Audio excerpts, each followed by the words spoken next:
Digital photography made simple. Hi, and welcome back to Digital 1-to-1. Today we're going to be discussing RedEye. It's a term given to images when we're photographing people using a flash. Take a look at the sample to show you exactly what we mean. RedEye is the light from our flash that is reflected from the back of our subject's eyes.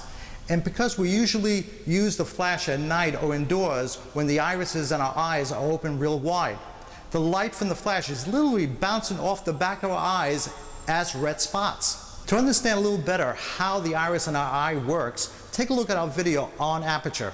Hey, that video on aperture really gives us a good understanding on how the iris in our eye works. But how do we correct the red eye? And how do we accomplish it? Well, we know we need to get the iris smaller.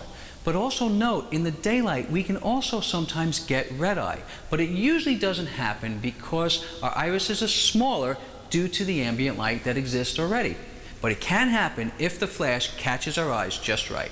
But with point-and-shoot cameras like this one, we only have one choice to correct the red eye, and that is to put the camera in what's called the red eye reduction mode.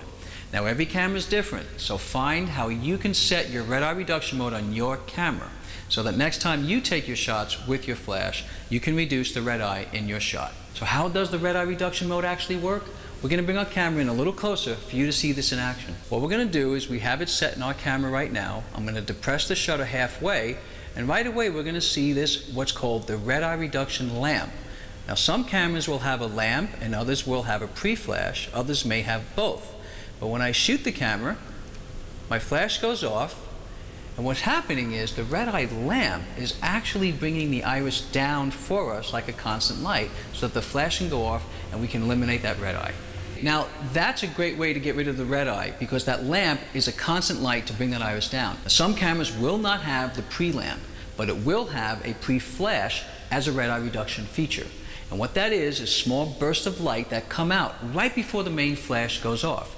That too will reduce the red spots in our eyes. Here are two images where we use the red eye reduction mode and one without. Take a look.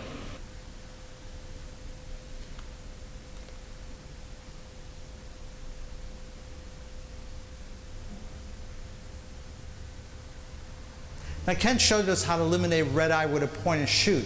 You ever wonder how professional photographers eliminate red eye? Now, you've probably seen one of these maybe at a wedding, and these photographers have a flash pretty high up away from the lens. I'm going to show you how exactly they eliminate red eye by doing this. With this professional setup, we have the flash pretty high up here, which gives us that angle of incidence. And when it hits the back of that eyeball, it's actually coming below the lens. That's the way we eliminate red eye. So remember, the important thing is the direction and the angle of light creates this result. Now, we can further avoid the reflection of light into our lens from our flash with this type of setup. As you can see, this flash unit goes up and down and side to side, giving us a better way to reduce our red eye or completely eliminate it. What we love most about our photography is the ability to photograph and have memories of our friends and family.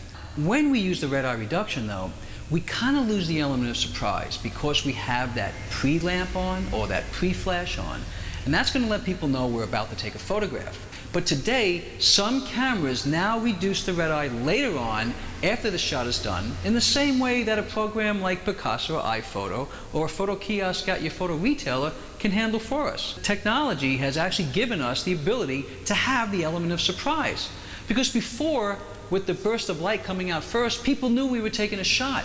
If you want that element of surprise, and you don't have a camera that does it in post, and it throws those bursts of flash out, you might want to just turn it off and take the red eye out later because you might want to have that better candid shot. We can be spontaneous and red eye free also.